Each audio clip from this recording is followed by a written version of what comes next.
Shabbat Shalom, my friends. Well, why is this week different from all other weeks? Because by the time you see this posting, I will be in Atlanta. My annual visit with the congregation, of which I have been Rabbi Emeritus since 2004. Long time. It's a wonderful privilege to regularly reconnect with what in fact is my home congregation, Temple Emmanuel of Greater Atlanta. Okay, our Sedra Bamidbar, chapter 1, verse 1 and following of the fourth book of the Torah, the book of Numbers. Numbers is filled with wonderful and memorable stories, including, my favorite, a talking donkey. Gotta love that donkey. But the opening chapters mostly read as an accountant's spreadsheet, and truth be told, mostly it's a bit boring. At the command of God, Moses conducts a census of the people. This was necessary because there was an immediate need to form an army of self-defense during the desert wandering. Some 603,000 male Israelites of military age were said to be present. One could reasonably extrapolate from that there were from 2.5 to 3 million Israelites wandering in that desert. Few are the biblical scholars who believe that such a number could in any way reflect an actual population. Rabbi Shai Held wants us to look past how many Israelites were apparently being counted, so as to ask, so who were they? Who were these people who were considered to represent the actual beginnings of Judaism and of the Jewish people? Let me add a personal footnote here. I do this periodically. No matter how we may feel about the historicity of the Exodus, and there are many divergent opinions, it is extremely important to explore how centuries of post-biblical commentators sought to describe our forebears. What did they think their values were? What did they think the eternal lessons were that they learned in the wilderness? How did they view the relationship they had with the God they worshiped? What did they think of each other? What did they think of the other nations among whom they dwelt?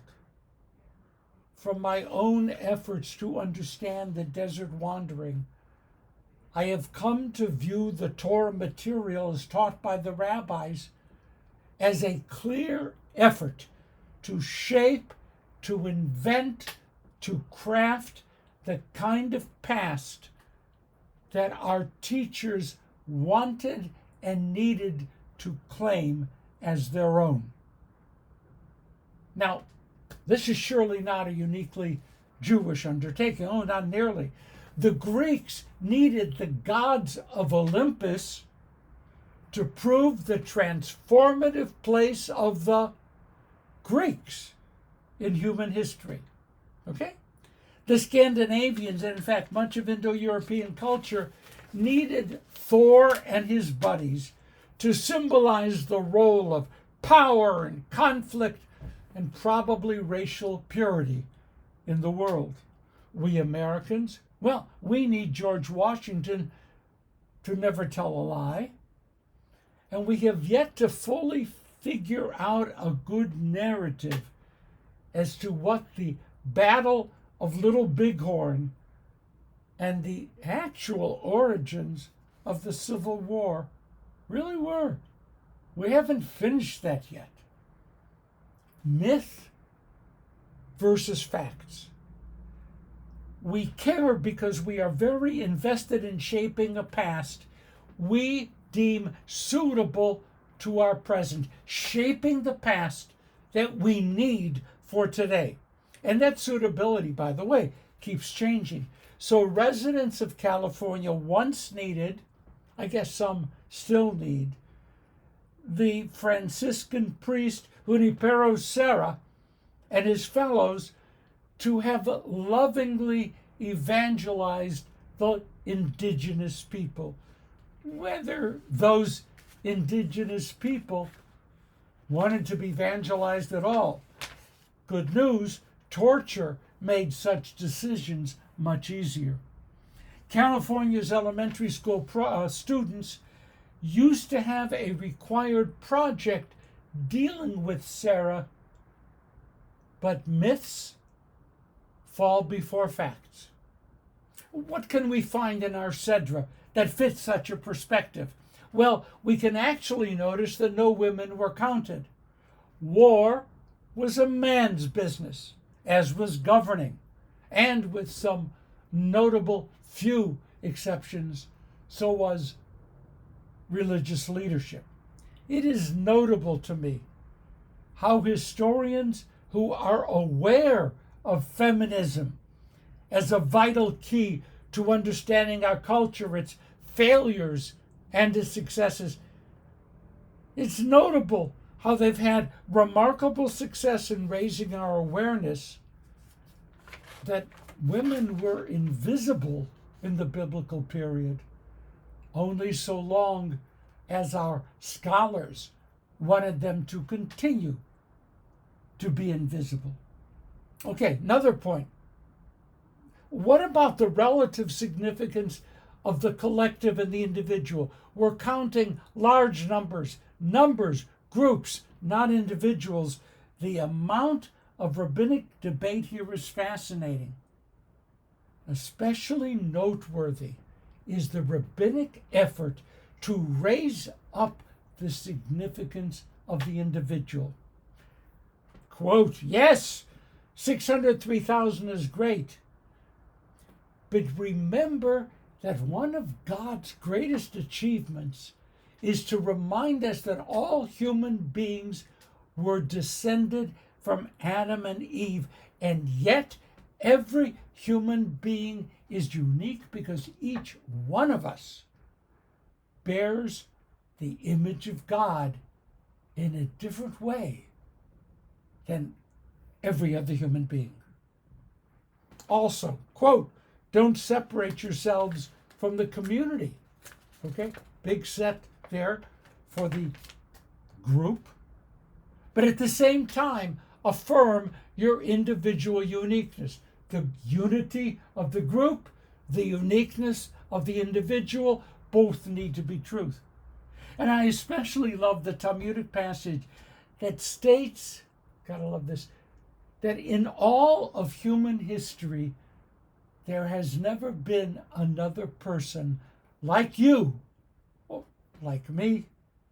And therefore it is appropriate for each and every one of us to believe that the entire world was created for you and for me. Held quotes Nechama Leibowitz, the Torah here repudiates the ideology that regards the human being as a cog in a vast machine. Now, truth be told, it's unlikely that the editors of the Torah were thinking about cogs in vast machines. But we need to have the Torah champion this perspective, this celebration of the individual as well.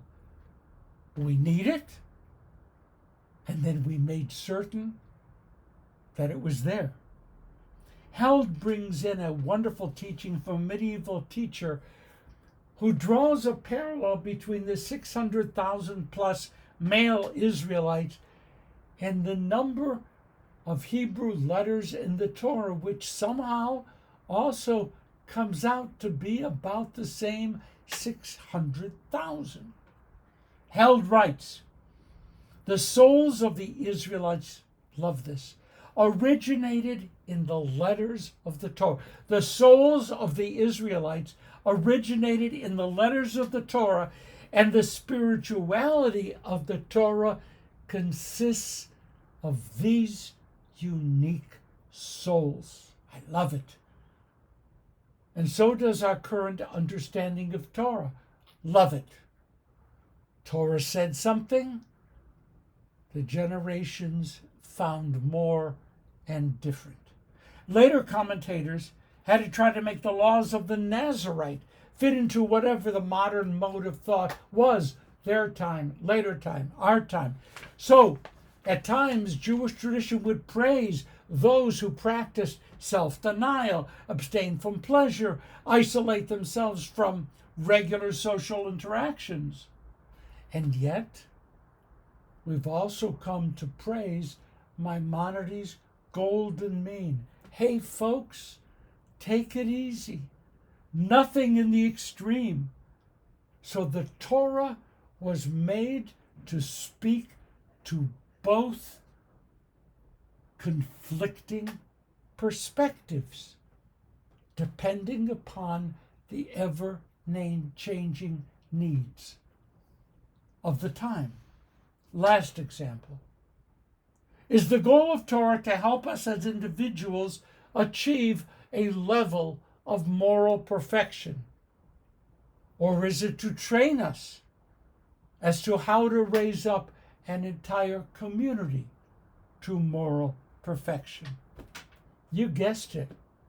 Over the centuries, the Torah has been made to read that it supports both crucial approaches.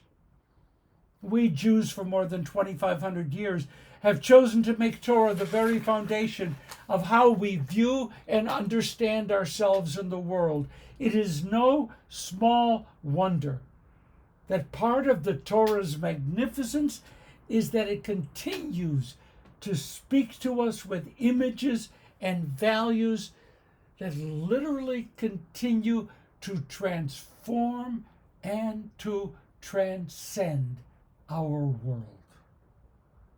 I don't really care much how many Israelites were in the desert, but I deeply care about how our understanding of the past can still serve to lift our eyes to the stars.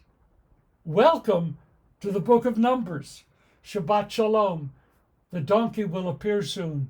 See you soon. Shabbat Shalom.